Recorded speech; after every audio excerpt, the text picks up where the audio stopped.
Hey everyone, Sleepy Reader here. I've got a comic book countdown with 11 comic books from this past week, and I'm just gonna count them down from the one I enjoyed the least to the one I enjoyed the most, not using any critical hat, just my own pleasure at the moment of reading them. So, I was listening to a podcast the other day, and one of the persons being interviewed, he was like a comic book distribution guy, mentioned the old thing of 90% of everything is shit. Of course, I think he used that word. I originally heard of something called Sturgeon's Law, which was Theodore Sturgeon, a science fiction writer who was a pretty dominant figure in the more literary side, such as it was, of science fiction in the 50s and 60s. And Sturgeon's Law was that 90% of everything is crap. They used slightly nicer language back then, I guess. So Sturgeon, I think the reason Sturgeon came up with that is because people were always saying science fiction is all crap. It's all no good. And he was saying, well, 90% of everything is no good. Whatever music, movies, literature, comic books, whatever you look at, 90% of it's not going to be any good. And so you have to find that 10% to judge it. So he was basically saying, please don't judge science fiction on some random science fiction story you've picked up. And the person on the podcast said, well, and that's not even true. It's probably 95% of everything is crap. So in that case, all of these comics could be crap. And I don't think so. So, I mean, I used to love that idea of 90% of everything sucks. So you shouldn't, jump to conclusions because you've seen a bad Western movie or a bad Kung Fu movie or whatever, because everything sucks. Everything has a large percentage of that genre which would suck. Maybe if you were a depressed person, you could extend that to life. 90% of life sucks. I like to think that I'm mostly a glass half full kind of person. Well, I guess in this case, I'd be a glass 10% full if it was that 90% law.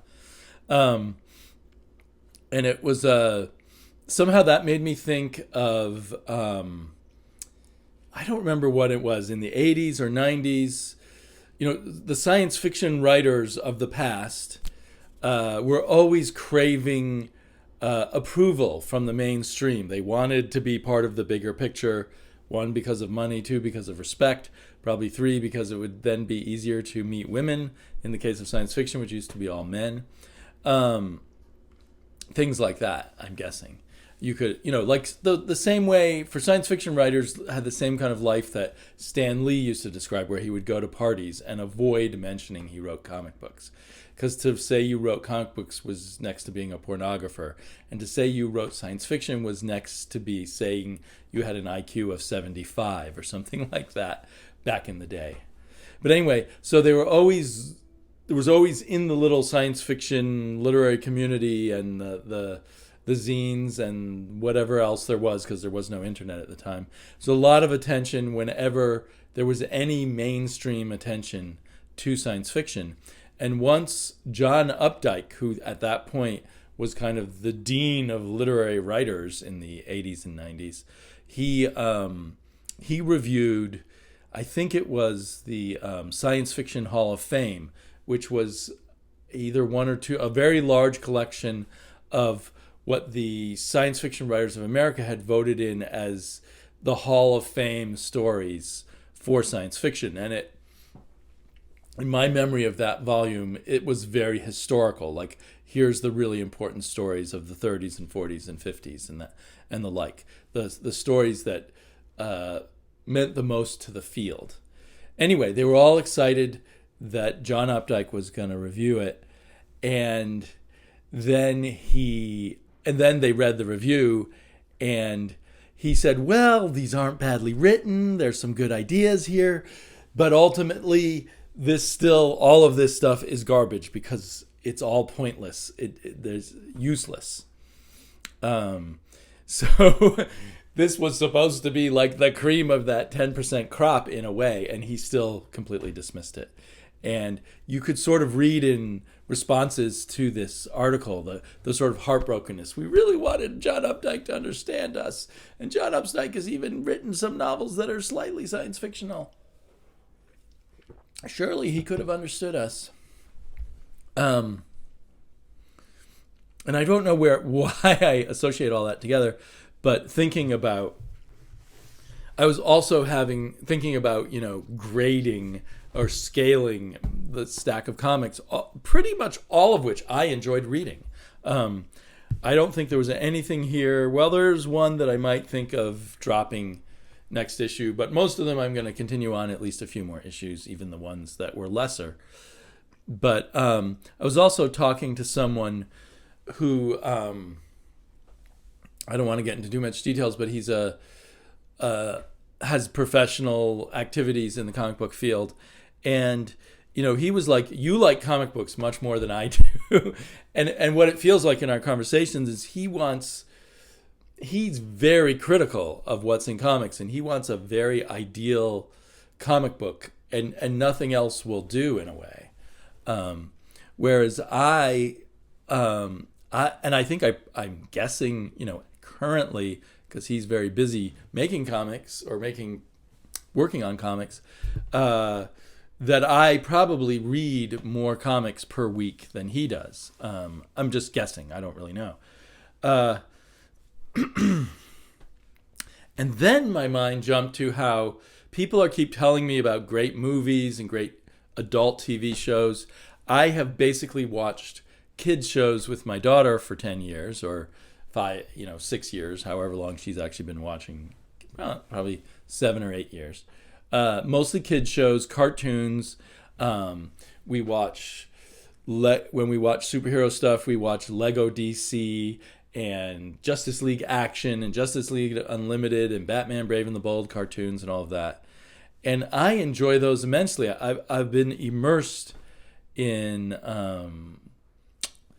kid-ish shows, and when there's something good in there, I really appreciate it.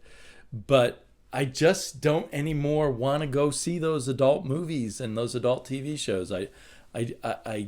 People keep talking about, this series and that series that you really should binge, and I'm just out of it. I don't have the taste for it anymore. So I guess what I'm saying is, if you're more deeply involved in whatever form art, music, visual arts, TV, movies, theater, opera, whatever, the more involved are you in it, I think, the more good you see in it. So that's my current theory. I don't know why I was going around on all of that, but yeah, because otherwise, why is it's kind of would psych you out to have to worry about the fact that 90% of comic books sucks, so you shouldn't do comic books. Anyway, on that note, one other thing I think I want to tell you is that my obsessiveness got triggered something. I don't know, a very few of you might remember years and years ago, I did a video where I weighed a bunch of comic books on my wife's baking scale. And I thought it might be interesting to rank all of these by weight, and I weighed them all, but I didn't. In the end, I decided that wasn't that interesting because the weight of a lot of them was pretty much the same. But an interesting thing is that the range of weights was 2.7 ounces to 1.7 ounces, and the heaviest comic was the Ahoy comic, and the lightest comic was the Dynamite comic. I would say most of the Image comics and DC comics and Marvel's on the lighter side, they all weighed roughly the same. But anyway, so 2.7 ounces for Bronze Age Boogie, which was my Ahoy comic this week, and 1.7 ounces for Red Sonja. 76 grams on Bronze Age Boogie. 50 grams on Red Sonja. A lot of the comics came in around 62 to 58 grams, I'd say. Anyway, so that was a piece of paper I had there. Number 11 on my list of 11, my least favorite comic this past week, was Conan the Barbarian. And man, do I love that cover. So the covers always go a long way. There was just something about the story that seemed missing too much, and yet it kind of went on and on in the captions about what was going on. But there was a lot more to there could have been a lot more to the story. And the big battle with a demon was kind of on one page. And then a big battle with some pirates was just this kind of 2-page spread. And then we're just told Conan killed a third of the crew, and then they made him their captain, which is kind of cool if there was another cool story that you had to tell and you were just doing that to get to the story. But I don't know. It just didn't quite click for me. The art, even though in some ways is really cool, somehow the art just doesn't click for me. And although this is normally one of my favorite colorists, the color doesn't help any to make me like this comic. A lot of the pages, well, here's one with kind of a blue tint.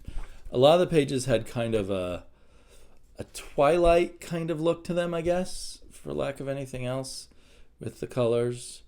Here's an example of that's not clear at all what's going on in the art.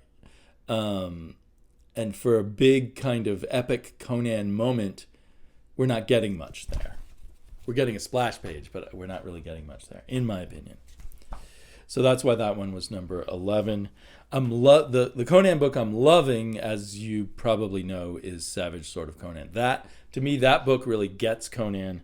This book, Conan the Barbarian, really struggles with what to do with Conan, I feel. Number 10 was Oberon, the third issue of this kind of fantasy with Oberon and Titania, the fairies that most of us know out of Shakespeare, if we know of them at all. And this girl who's caught up in the struggles between them. And it was an okay comic book, but man, to me, did the coloring really ruin it. And I guess some of the pages were printed a little wrong, so there's little overlaps where you could see the color going into the word balloon, or the word balloon sliding into the wrong direction. I can't find a good example of that. But, it's an okay story. It's probably going to be a lot better in a trade. So if the art and color really lifted it more, that would have helped. Black Hammer had a pretty good story. I kind of already forgot if I'm supposed to know what was going on in these opening pages. These are the characters from later on, but who this guy with the wings is, I couldn't connect to that.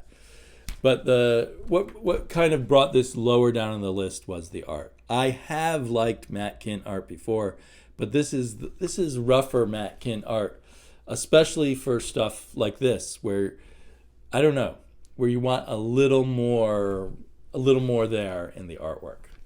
Script's pretty good, actually, by Ray Fox, who I've had troubles with in the past, but I feel like he's doing a good job.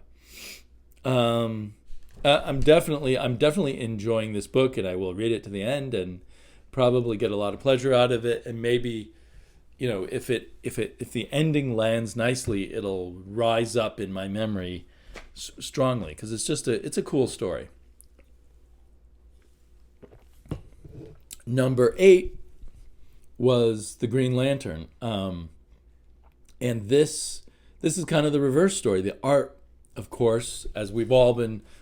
People have been reading this, raving about the art of Liam Sharp, and this just seems like the kind of thing Liam Sharp was meant to do. He feels stronger here than when he was on Brave and the Bold, which was fine. I mean, I liked Brave and the Bold's art, not the story. And I liked his art on Wonder Woman, but again, it just seems this really gives us what Liam Sharp should be doing. The colors were really kind of bright and over the top in a way here, which I'm not sure what I think of. But the story seemed a little, I don't know, I just couldn't get into it that much. Of course, Hal Foster. Of course, Hal Jordan's going to find a way to not kill the person he's supposed to kill. And then I only realized when I heard someone else describe this story that Hal had ended up inside his own ring, which is a cool idea, but I did not realize that reading that. Only realized it when I watched someone else's review. So yeah, there's that obscurity of what happened probably kept it down low. But I'm still overall really enjoying that. Self-Made, I thought this was going to be the last issue. I thought I saw somewhere, maybe I saw that it's going to be it's been cut down to a six issue run. So maybe next issue will be the last issue. The art has gotten better all along in issue to issue on here. And true to form, each issue moves to a new kind of level or view of things. And this issue really pursues the idea that the real world that our characters are in is yet another virtual world, and there's another real world above it.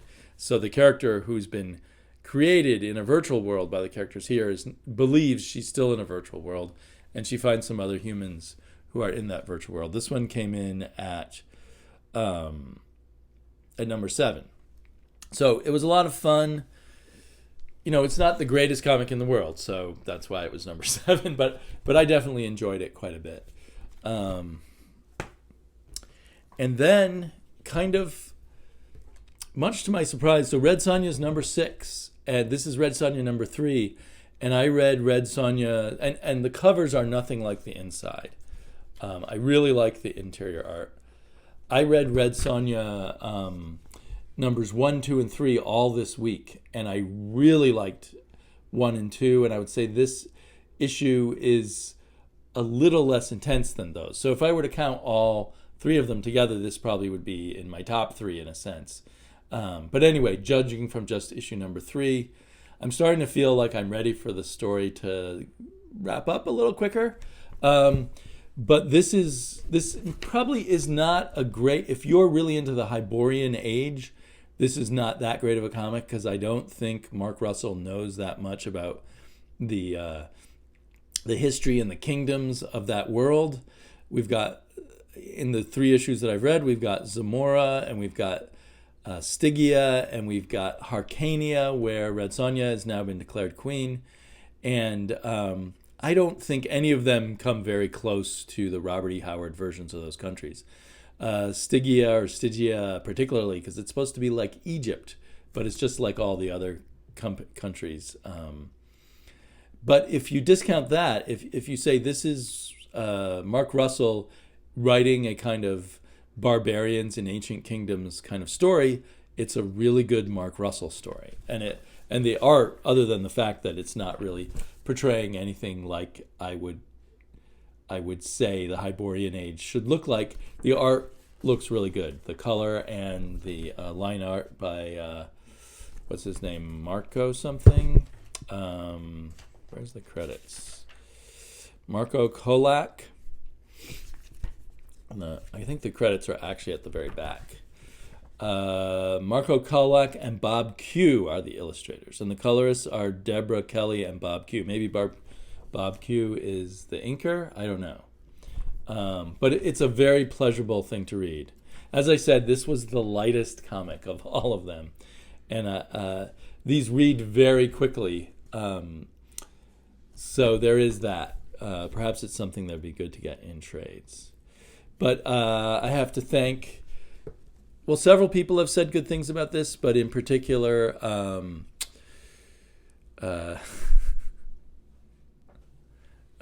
sorry. My life in comics. Oh man, I should cut this part I'll think of it in just a second. David Lee. David Lee recommended this to me, and he said that this was better than Jason Aaron's Conan, and I agree. I like it a lot more. And even though it reads real quickly, there's a lot more going on here, a lot more characterization, a lot more world building. So yeah, it's a fine comic, surprisingly. She does appear in this armor, but on the inside it's kind of drawn in a non-spectacular fashion. I keep trying to find even a picture of her in that armor. I can't find it. So most of the time she's in some fur robe or something. Oh, there she is in the armor. So, and I prefer Red Sonja. Part of the reason why I kind of avoid Red Sonja a lot of times is if it's just a sexy exploitation masturbatory comic, that's not my thing. But anyway, cool comic book. Then, so that all of these in this top 5 or 6 are really hard. Were really hard for me to distinguish and give them a rank. But I ranked section 0, number 1 at number 5. This was originally a Kickstarter. It's by Carl Kiesel and Todd Grummett mostly, and then very nice coloring by Ben DiMargomalo, and great lettering by Richard Starkings. But it was a Kickstarter, I believe, and then as a graphic novel, and now they're releasing it, I think, as 6 issues or 5 issues from Image, and I'm really enjoying it. It's very old school. It's a very smoothly, slickly produced version of an 80s comic. A really good 80s, a really solid middle of the road, but really well done middle of the road 80s kind of comic, with each character having their backstory and gathering together the characters, and I don't know, just the whole rhythm and feel of it really reminded me of how a 80s comic, Alpha Flight or something else like that would be paced and everything. So I really enjoyed it. If you don't like those kind of comics, obviously you don't get it.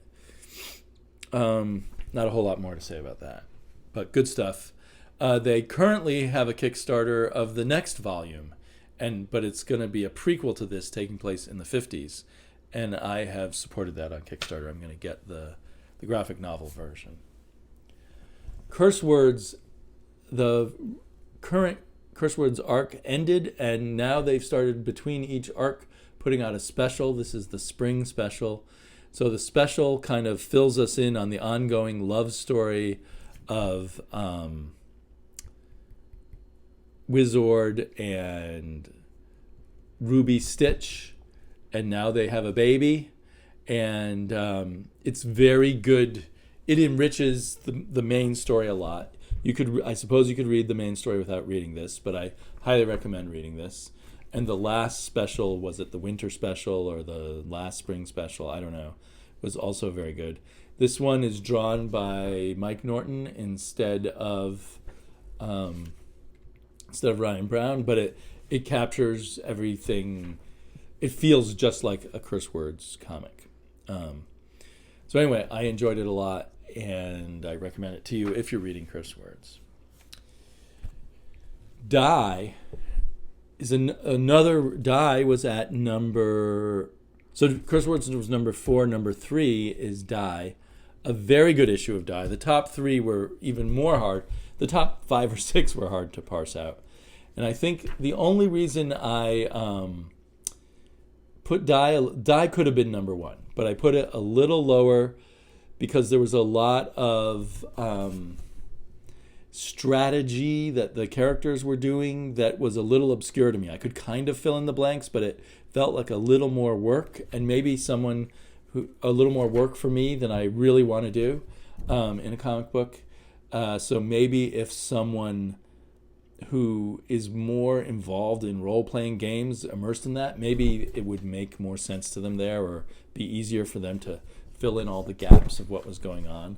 I was a bit surprised how they brought the conflict with with Saul, the Grandmaster, to a head in this issue. Now, it doesn't really conclude. They brought the conflict to a head. They seem to conclude it, and it led to another problem, which is really cool. I was just surprised that it happened by issue 4.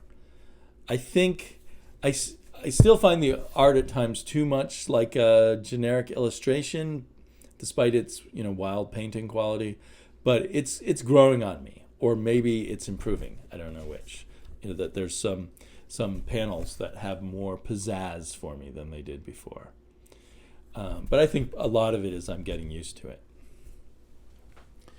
It's amazing. Speaking of, I was talking before about how, like, I was implying, because I'm reading so many comics that, and I'm really into them, that I get more out of each individual comic than someone just coming along and looking for that 10% that's good.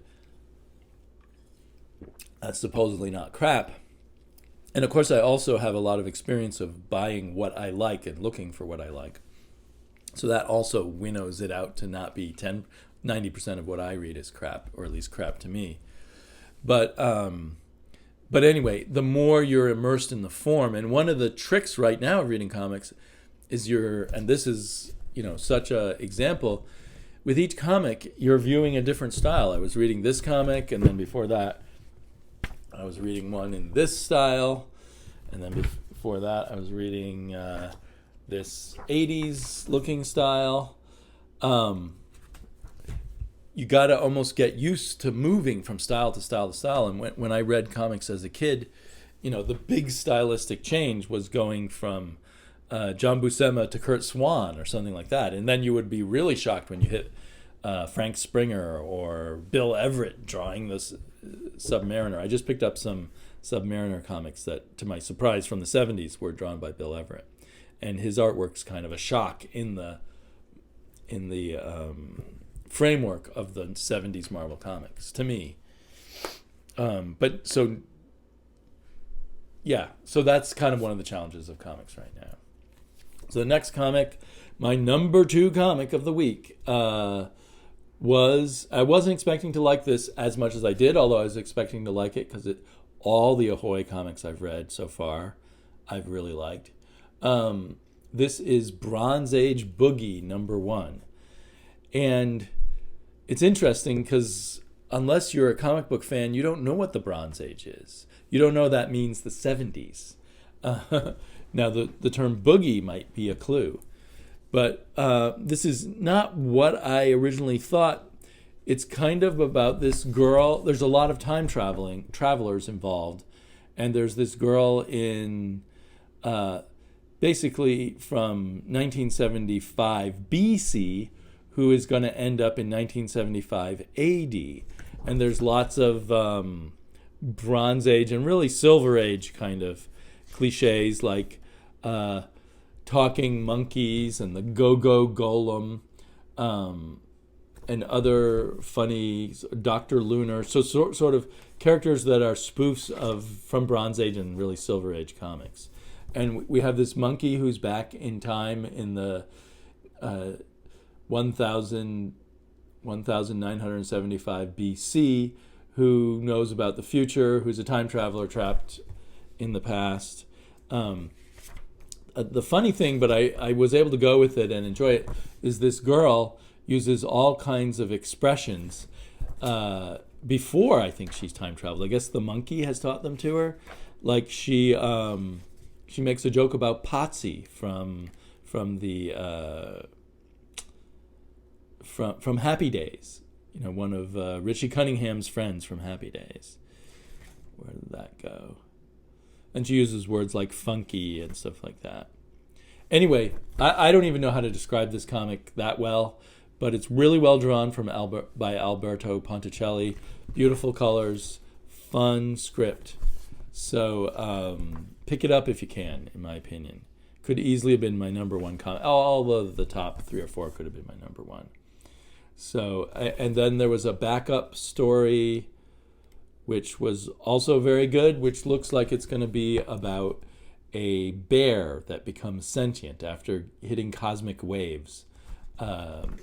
Just like the Fantastic Four. What is it? Cosmic rays, not waves, cosmic rays. And there were some short fiction backups, which I read and enjoyed. So very enjoyable package. This was the heaviest comic of the week, coming in at 2.7 ounces. How many grams was that for you gram type of people? 76 grams. So that, yeah, lots and lots of pleasure from this comic book. So I'm not even quite sure why I'm ranking Paper Girls number 27 at number 1.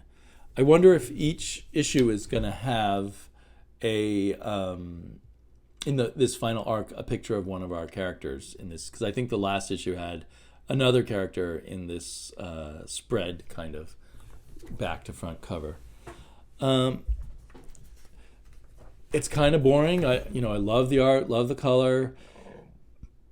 I love a complicated time travel story when it's done right, and I feel like, I guess the final issue will be really what tells, but I feel very confident that Brian K. Vaughan is on top of this, and he's weaving a really interesting pattern of interweaving time lives and issues. I really look forward to rereading the entire series. I suppose it's going to be about 30 issues in all when it's done, to really get the full picture of the time travel.